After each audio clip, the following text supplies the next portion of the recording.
자, 파동부터 공부 한번 해볼게요. 자, 파동은 일단 진동이 옆으로 퍼져나가는 현상이다. 이걸 파동으로 한다고 했었고요. 보통 파동, 이렇게 진동이 전달할 때는 진동을 전달시켜줄 매질이 필요하고요.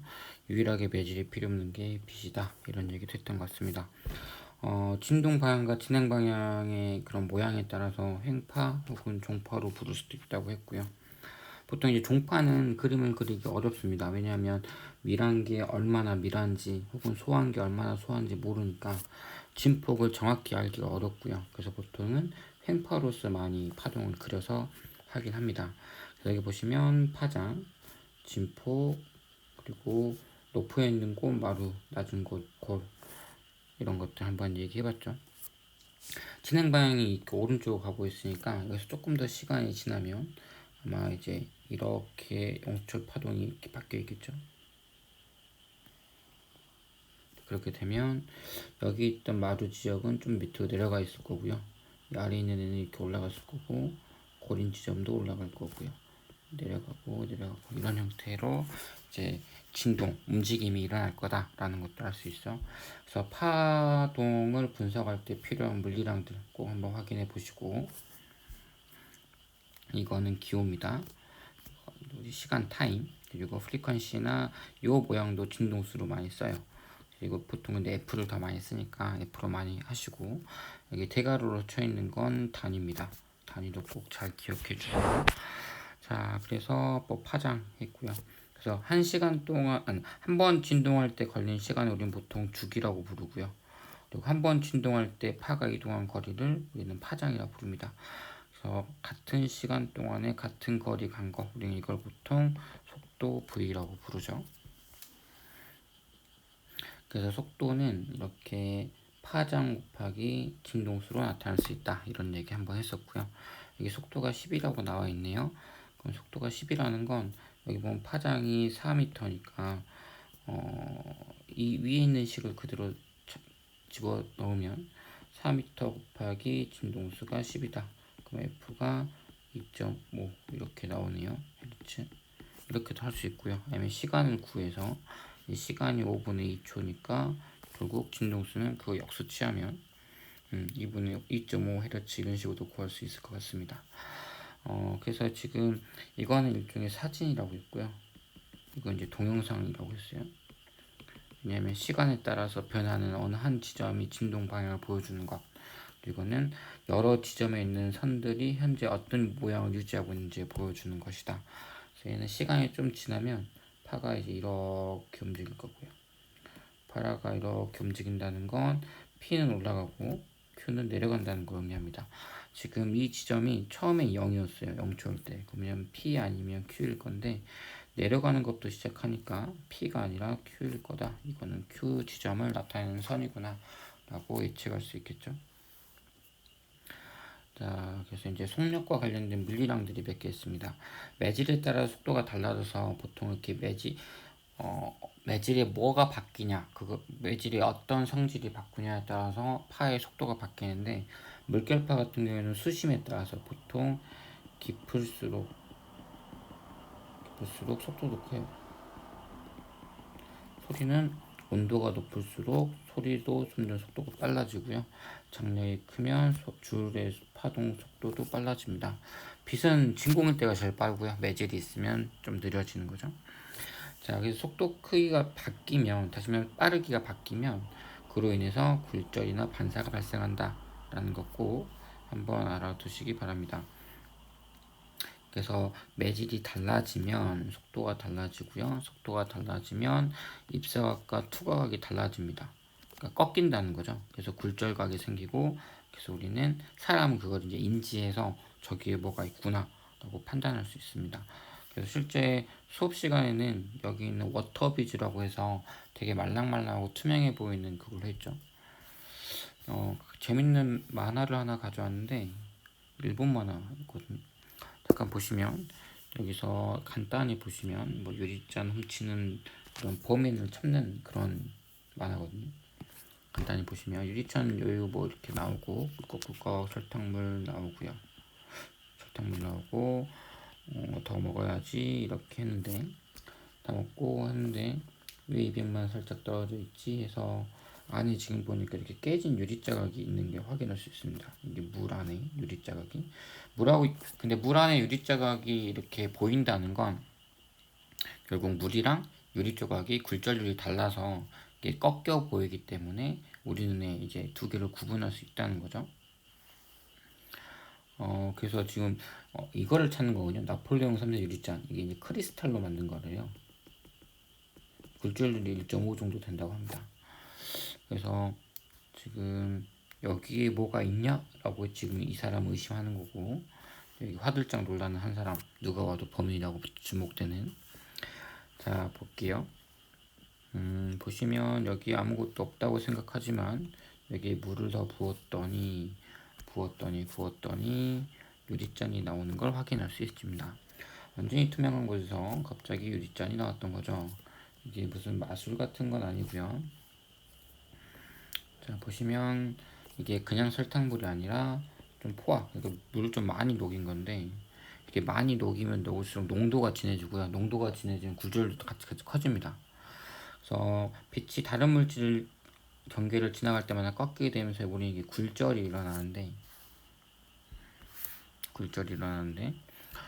유리잔처럼 투명한 물질이 우리 눈에 보이는 건 공기형 유리의 굴절률이 다르기 때문이다. 수업 시간에 한 번 더 얘기했던 거죠. 그래서 잔을 물속에 넣어도 유리랑 물도 굴절률이 다르니까 물 속에 투명한 유리컵을 넣어도 눈에 보이는 거죠. 하지만 굴절률이 일치하면 여기서 꺾일 일이 없으니까 그냥 투명하게 쭉 진행해 나가고요. 직진하니까 보이지 않습니다. 우리 인간은 그걸 인지할 수 없는 거죠. 설탕을 정말 포화하게 풀로 녹이면 크리스탈 수정체와 비슷한 1.5 정도가 되고요. 여기 있는 유리잔은 보통 1.4라서 결국 유리 조각은 보이는데 여기 있는 크리스탈로 만든 유리잔은 안 보이는 그런 일이 일어났던 거다라고 생각을 하는 것. 이래서 이제 범인을 찾는. 실제로 이 코카콜라 병을 보시면 병에 이제 콜라가 가득 차 있는 것처럼 보일 수 있지만 이거를 이 유리랑 똑같은 설탕물을 만들어서 그 안에 넣으면 이게 사실은 다 뭐예요? 유리가 이만큼 두껍다는 소리예요. 실제 들어가 있는 콜라 양은 요만큼밖에 안 된다는 겁니다. 요만큼. 나머지는 다 유리 두께예요. 그래서 보시면 우리가 보기에는 이게 꽉 차 있는 것처럼 보이지만 실제 유리 두께가 요만큼 있다. 이제 빛이 꺾여서 들어가니까 우리 눈이 보기에는 마치 가득 차 있는 것처럼 보인다는 이런 얘기도 할 수 있습니다. 그래서 결국 우리는 그래서 실험할 때 직접 레이저 가지고 실험도 했었죠. 그래서 입사각과 반사각이 같다는 것도 보여줬고요. 그리고 굴절률에 따라서 이렇게 입사각과 굴절각이 달라지는 것도 봤습니다. 그리고 그때 이런 관계식도 있다는 거 확인을 했었죠. 그래서 여기랑 여기의 굴절률 각각 값을 알려주고 처음 각도 알려주면 나중 각도도 구할 수 있을 겁니다. 이 스넬의 법칙을 이용하면. 그래서 똑같은 얘기 한 번 더 반복되고요. 여기도 이제 똑같은 얘기 할 수 있고요. 근데 여기서 이제 좀 주목할 점은 요렇게 온 빛이 이렇게 들어간다는 건 반대로 요렇게 향한 빛은 요렇게 나가는 걸 확인할 수 있을 거예요. 그래서 결국에 입사각보다 여기 있는 굴절각이 더 커버리면 어떤 경우가 생기냐면 입사각은 아직 90도가 안 됐는데 굴절각이 먼저 90도가 도달하는 경우가 생깁니다. 그러니까 그 상황을 한번 간단히 그려보면 마치 이런 상황이 될 수 있겠죠. 거의 이런 상태. 그러면 이거는 사실 투과했다고 보기 힘들고요. 그래서 이건 이제 굴절각이란 말하면 거의 이제 90도가 되는 거죠. 이렇게. 이 각도 이상이 되면 더 이상 투과하는 건 없으니까 이렇게 한 게 다 이렇게 간다 라고 생각해 주시면 됩니다. 단 주의할 점이 있는데요. 어떤 걸 주의해야 되냐면 이렇게 이제 입사를 해요. 입사를 시키면 굴절하는데 굴절만 하는 게 아니라 일부는 이렇게 반사를 해요. 그러니까 굴절하면 무조건 반사가 일어나지 않는다가 아니라 반사도 일어나고 굴절도 일어나요. 반사, 굴절이 동시에 일어납니다. 물론 이 각도는 이렇게 같을 거고 이 각도는 다를 수 있는데 그런데 어느 순간 이제 이게 인계각 근처로 가면 저 색깔과 비슷한 게 이건가요? 인계각 근처로 이렇게 가면 2가 굴절각이 거의 90도가 된다. 근데 이때 반사는 안 하냐? 반사도 합니다. 이런 반사도 있다라고 생각을 해주셔야 돼요. 예를 들면 여기서 100에 해당하는 빛 에너지가 나왔으면 뭐 위로 60이 갔다. 그러면 아래로는 40이 오는 형국입니다. 여기서도 100의 에너지를 주면 여기로 뭐 10 갔다. 그럼 여기로 이제 거의 90이 가는 거고요. 완전히 전반사가 일어나는 초록색 같은 경우, 이 경우에는 100 주면 위로 올라가는 게 없으니까 100이 다 반사되는, 그래서 이거를 전반사라고 부른다 라고 생각해 주시면 되고요. 전반사 조건 한번 꼭 공부해 보시기 바랍니다. 수업 시간 한번 문제는 풀긴 했어요. 여기서 또 한번 문제를 풀이해 준다는 보다는 답만 간단하게 체크하고 갈게요. 1번 답은 요거였던 것 같고요. 2번 답도 뭐 이런 관계, 진동수 같다고 했고, 하나 종파 하나 행파하고, 이 길이 비교해 보면 결국 이렇게 파장의 길이비도 구할 수 있고요. 그래서 맞는 거 찾으면 기업과 디귿해서 4번 이렇게 가면 됩니다. 2번은 아까 A시에서 똑같은 그림 따라서 했거든요. 그래서 분석하는 방법도 똑같아요. 진폭 2m 맞고요. 여기 0.3 맞고요. 이거는 Q다. Q 맞았죠? 이렇게 움직이니까 내려가는 거. 이거 Q다. 이것도 맞는 거. 5번으로 가면 되겠습니다. 자, 이 문제도 지금 A에 해당하는 파 중에 P 지점이 있고요. B에 해당하는 파동 중에 Q 지점이 있습니다. P랑 Q. 그래서 이제 이거를 보고 문제를 푸는 문제였는데, 여기는 문제도 한번 잘 보고 한번 A가 앞으로 가는지 뒤로 가는지, B가 앞으로 가는지 뒤로 가는지, 여기 있는 변이를 보고 찾는 거거든요. 아주 어려운 건 아니니까 꼭 한번 해보시기 바랍니다. 뭐 이게 진동수의 관계도 한번 얘기했었고요. 파장 관계도 있으니까 뭐 여기 있는 건 대부분 다 대답할 수 있을 거라 판단이 드네요. 문제가 하나 더 있는데요. 여기도 이제 입사가 굴절각이 지금 2배 차이 납니다. 그래서 굴절률은 어떻게 되냐? 우리 보통 파의 속도 V가 이제 굴절률에 따라서 속도가 얼만큼 변하냐. 이제 빛 같은 경우에는 이렇게 얘기했었죠. 얘가 진공에서의 속도고요. 어떤 매질이냐에 따라서 속도가 달라집니다. 그래서 n이 점점 커지면 속도는 작아지는 꼴이다. 그런데 다른 매질로 가더라도 V는 진동수 곱하기 파장인데, 빛 같은 경우에는 매질이 달라져도 진동수는 변하지 않아요. 결국에 람다가 내려가거나 좀 커지거나에 따라서 속도가 바뀐다, 이렇게 생각해 주시면 됩니다.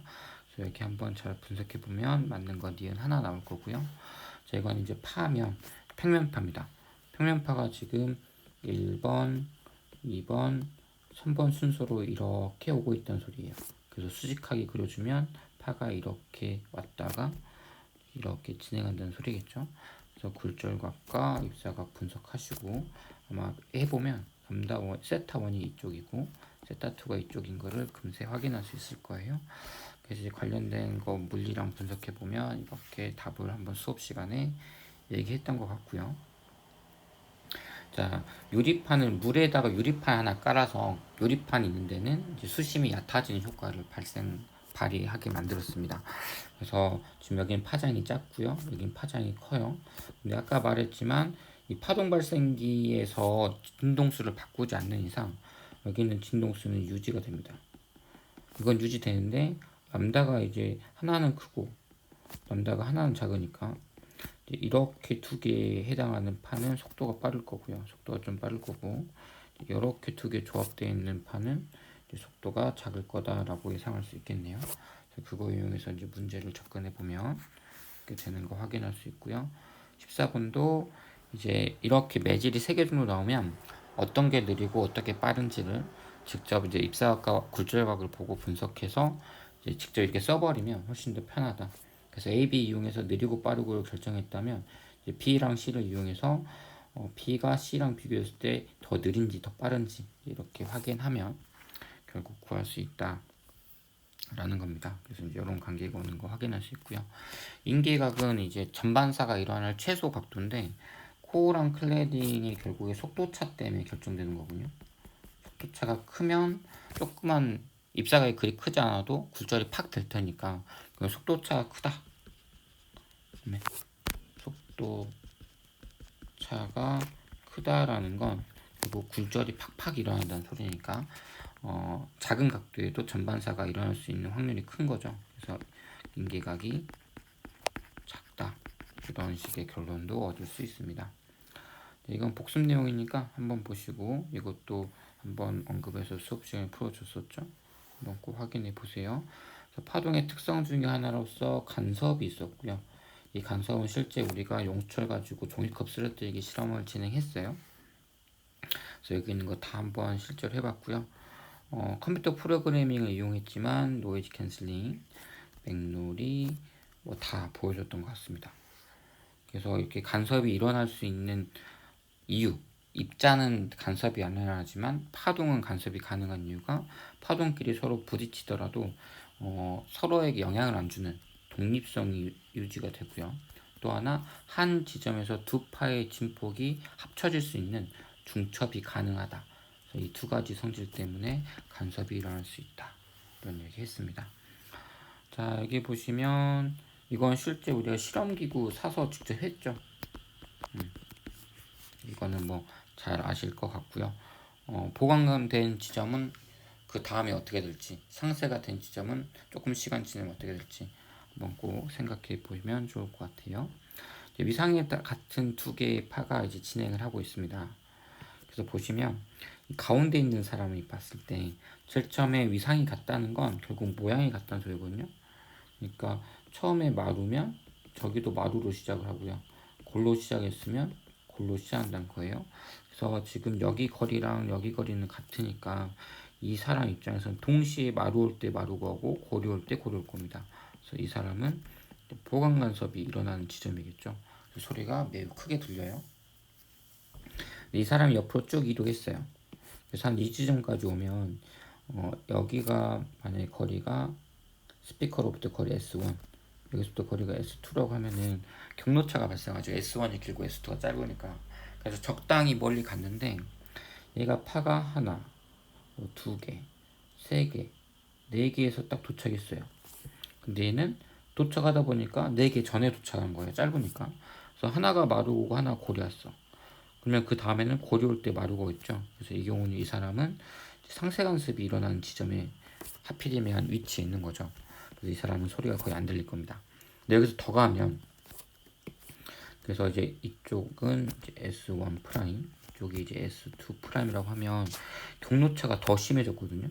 그러니까 그 경로차가 더 심해지다 보니까 이 사람이 마루가 왔을 때, 다시 말하면 이 짧은 쪽이 마루로 딱 도착했을 때, 긴 쪽은 마루골 파가 몇 번 더 진행하겠지만 결국에 마루로 다시 돌아오는 그 지점이 있을 겁니다.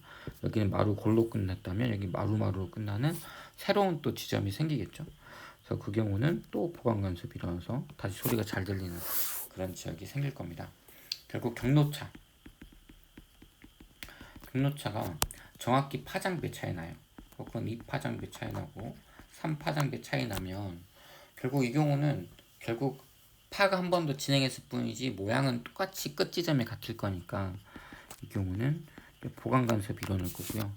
만약에 경로차가 2분의 람다 차이 나거나 혹은 람다하고 또 2분의 람다 차이 나거나 혹은 2 람다하고 플러스 2분의 람다. 그래서 보통 이거를 줄여서 어떻게 보이냐면 2분의 람다의 홀수배. 이 경우는 하루가 한 번 마루가 가면 그 다음에 걔는 반파장 더 가고 도착하니까 골로 끝나겠죠. 그래서 이 경우는 이제 상쇄가 일어난다. 물론 첫 시작이 같을 때, 위상이 같을 때, 위상이 반대면 위아래 상황이 반대예요. 왜냐면 하나가 마루로 시작하고 하나가 골로 상황하는 거니까. 그와 관련된 문제가 하나 있었죠. 요거 수업 시간에 많이 풀어줬으니까 꼭 확인 한번 해보시기 바랍니다. 뭐 답만 얘기하자면 여기는 5번이었던 것 같고요. 여기 다음 풀었는데. 근데 수업 시간 한번 풀어줬으니까 꼭 한번 해보세요. 동일한 이상이고요. 위상이 반대입니다. 자, 전자기파, 전기파랑 자기파의 합성어다라고 생각해 주시면 됩니다. 팽파고요. 그리고 오른손 법칙에서 방향성이 결정된다고 했었죠. 전기장에서 자기장 방향으로 이렇게 주먹을 쥐으면 엄지손이 이쪽을 가리킬 겁니다. 좀 유식한 말로 포인팅 벡터라고 부르기도 하는데 무시하시고 그냥 정자기파 방향이 전기장에서 자기장으로 이렇게 주먹을 감쌌을 때 엄지손가락 방향이다 라고 생각하시면 됩니다. 전자기파는 파장대 크기에 따라서 근데 전자기파는 일단 기본적으로 빛이거든요. 속도는 C예요. 근데 파장 곱하기 진동수겠죠, 속도가. 그러니까 파장이 크냐 작냐에 따라서 진동수도 달라질 겁니다. 그래서 이게 좀 이렇게 파장이 큰 구간을 우리는 보통 전파, 여기 마이크로파도 포함되어 있어요. 보통 전파 하면은 뭐 이렇게 방송, 라디오 방송, AM, FM, 뭐 TV도 여기 있는데 마이크로파가 조금 더 파장이 짧거든요. 여기에 해당하는 대표적인 파가 전자레인지 먹을 때 사용하는 거, 아니면 스마트폰 통신 3G, LTE, 5G 다 이쪽 라인이다 라고 생각해 주시면 됩니다. 그리고 뭐 적외선 있고요. 쪽 아주 좁은 곳에 우리 인간이 유일하게 인식할 수 있는 가시광선이 있습니다. 자외선, 엑스레이, 감마레이. 그래서 우리가 그때 수업 시간에 인터넷 찬스에서 여기 있는 각각의 활용 분야에 대해서도 공부를 한번 검색해 봤을 거예요. 뭐 가시광선의 이유는 이제 인간이 느끼는 유일한 파장대이기 때문이겠죠. 입자랑 파동을 구분하는 방법 중 하나로서 우리는 회절, 간섭 이런 거 얘기 많이 했습니다. 예전 뉴턴 시대가 뉴턴이 생각했던 입자가 이제 영이라는 아주 젊은 과학자가 이제 회절 간섭 무늬 실험을 통해서 다시 빛은 파동이야 이렇게 거의 확정짓는 멘트를 했지만 이제 이 현상만큼은 도저히 파동으로 설명이 안 되는 거였죠. 빛을 쐈는데 전자가 나와요. 그래서 우리 이걸 광전 효과를 봅니다. 그래서 빛이 파동이라면 이런 꿀렁꿀렁하는 파동이라면 이 빛의 에너지와 관련된 변이를 우리가 얘기할 수 있습니다. 물론 빨리빨리 움직이니까 이 에너지가 진동수랑도 관련이 있을 거고요. 그리고 한 번 움직일 때 크게 움직여야 되니까 진폭과도 관련이 있을 겁니다. 그래서 이 진폭에 해당하는 게 밝기고요. 이 진동수랑 관련된 게 색깔입니다. 물론 가시광선만 색깔 볼 수 있고 나머지는 색은 못 보지만 그러니까 의미만 파악해 주세요. 아까 말한 감마레이, 엑스레이 이렇게 나뉘는 거 그게 지금 진동수고요. A는 밝기, 진폭은 밝기. 그래서 얼마나 밝은지, 얼마나 눈부시는지 그걸 나타내는 건다고 생각하시면 됩니다. 그래서 파동 입장에서는 F가 커도 에너지가 크고요. A가 커도 에너지는 커요. 근데 센 빛, 여기서 말하는 센 빛은 밝은 빛입니다. 아무리 밝은 빛을 많이 비춰줘도 아무리 밝은 빛을 비춰도 진동수가 어느 정도 크지 않으면 절대 전자가 튀어나오지 않아요. 그러니까 이거는 파동으로 설명이 안 되는 거예요. 왜냐하면 밝으면 분명히 에너지 많이 주는 건데도 불구하고 나오지 않습니다. 그런데 빛이 그렇게 밝지 않더라도 진동수가 적당히 크면 바로 튀어나와요. 즉시. 근데 만약에 파동이라면 아주 약한, 다시 말해 A가 매우 작은 빛을 주면 당연히 이제 전자가 에너지를 흡수해서 방출할 때까지 조금 시간이 걸릴 수 있는데 그러지 않고 빛은 즉시 전자가 튀어나가는 거라서 마치 자갈밭에 혹은 모래밭에 조약돌을 던졌는데 바로 모래가 튀는 것처럼 그래서 즉시 전자가 튀어나온다. 그래서 빛이 조약돌처럼 하나의 알갱이가 아닐까 그래야만 이제 설명이 된다는 거죠. 자, 그리고 마지막으로 다시 말해 어두운 빛과 밝은 빛을 동시에 비췄어요. 근데 대신에 진동수는 같은 거. 여기 좀 문제가 그림에 오류가 있는데 진동수가 같다는 건 사실 진동수가 같다는 건 색깔이 같다는 거니까 우리 색깔을 깔맞춤 합시다. 요 색으로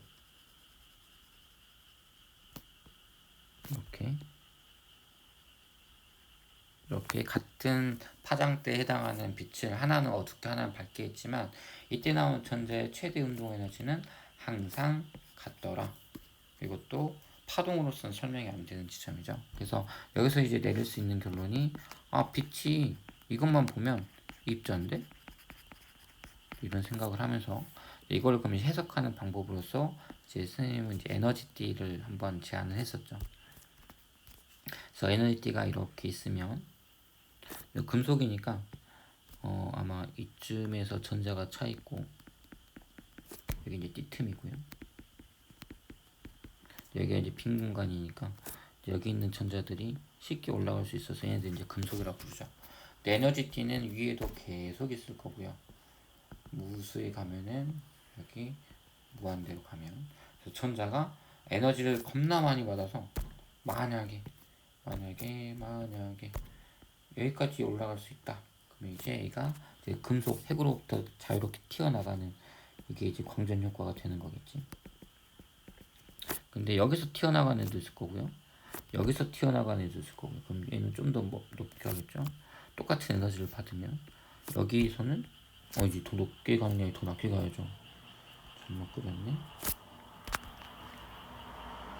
왜냐면 더 낮은 데 시작했으니까 똑같은 에너지 받으면 더 낮게, 더 낮은 데 시작했으면 더 낮게 이렇게 시작할 겁니다. 자, 그래서 튀어나온 전자의 에너지는 여러 개의 에너지를 갖고 나올 수 있어요. 요만큼의 에너지를 갖고 나올 수도 있고, 요만큼의 에너지를 갖고 나올 수도 있고, 나올 수도 있고요. 그래서 이렇게 생각을 해보면 결국 이거는 이제 에너지 둔위로 말할 수 있는 거죠. 이건 결국 에너지가 양자화되어 있던 소리고, 그럼 빛도 양자화, 다시 말하면 빛 알갱이 광자로 이제 해석할 때 설명이 가능한 방법이다. 그래서 광자 하나의 에너지가 플랑크 상수 곱하기 진동수니까 결국 진동수가 커야 전자가 튀어나올 수 있는 에너지를 얻을 수 있구나, 이렇게 해석할 수 있는 거죠. 물론 대신 그때 시뮬레이션 봐서 알겠지만 만약에 같이 나오더라도 최대 운동진이 같아요. 다만 차이는 뭐냐면 약한 빛이다라는 건 밝기가 어둡죠. 그럼 광자가 적다는 소리고요. 광자가 적다. 밝다는 건 그만큼 빛 알갱이 많다는 소리죠. 광자가 많다. 그러면 광자 하나 던질 때 금속에서 전자가 튀어나와요. 그럼 당연히 광자를 많이 던지면 그만큼 전자도 많이 튀어나오겠죠. 광자가 많으면 광자가 많든 적든 나오는 전자의 최대 운동 에너지는 같지만 대신 광자가 적으면 그만큼 튀어나오는 광전자 개수도 적고요. 광자가 많으면 튀어나오는 광전자, 빛 비쳤을 때 튀어나온 전자가 많다. 그러면 이제 빛 알갱이가 때려서 튀어나왔다는 것을 매우 효과적으로 설명할 수 있는 거죠. 파동으로 이제 이렇게 설명하기 힘든데. 그래서 여기까지 수업 진행 서머리 할 테니까 남은 시간 동안 공부 잘 해서 좋은 성적 받길 바랍니다.